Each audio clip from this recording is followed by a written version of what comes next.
मसीह यस्सु में आप सबकी सलामती हो। आज हम सीखने वाले हैं दाऊद नबी के मज़ामूर में से ज़बूर नंबर 28 उसकी पहली आयत। यहाँ पर मुक़द्दस दाऊद खुदावंद से फरियाद कर रहे हैं, खुदावंद से बात कर रहे हैं कि ऐ खुदावंद, मैं तुझ ही को पुकारूंगा।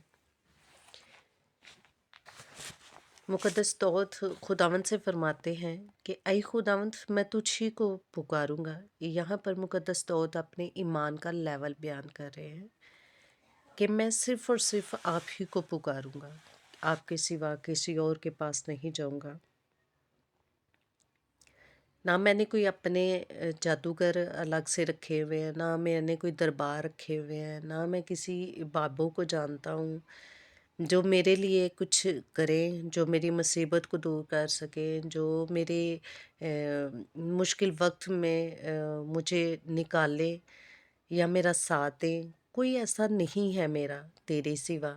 तो खुदावंद को पुकार रहा है और खुदावंद से इल्तिजा कर रहा है और खुदावंद को बता रहा है कि खुदावंद, मेरा आपके सिवा कोई नहीं है। कहता है, ऐ खुदावंद, मैं तुझ ही को, ही जो वर्ड है उसमें शक नहीं होता, उसके आगे पीछे कोई और बात नहीं होती। उसमें होता है कि फ़क्त सिर्फ़ और सिर्फ कि मैं तुझ ही को पुकारूंगा, मैं आपके सिवा किसी और के पास नहीं जाता। मेरा तकिया, मेरा तवक्कल सिर्फ आप ही पर है।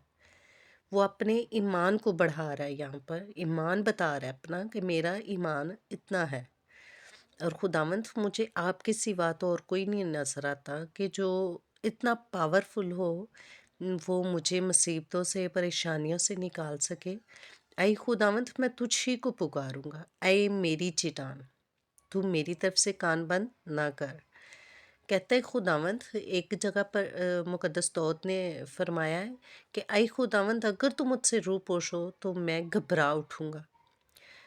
तो वो खुदावंद से बहुत प्यार करता है। वो अपना आप जो है वो खुदावंद ही के लिए वक्फ कर चुका है और वो अपने हर काम में बाद में खुदा की मर्ज़ी को पूरा करता रहा है और वो खुदा के हुक्म से चलता रहा है। जहाँ जहाँ पर वो खुदा के हुक्म से गया, वहाँ पर उसने फ़तह पाई। और हम सब जानते हैं हज़रत दाऊद के बारे में कि उन्होंने किस तरह छोटे से बच्चे थे कि उसने मुकाबला इतनी बड़ी हस्ती के साथ, जूलियत के साथ उन्होंने मुकाबला किया और वो फ़ातेह बने।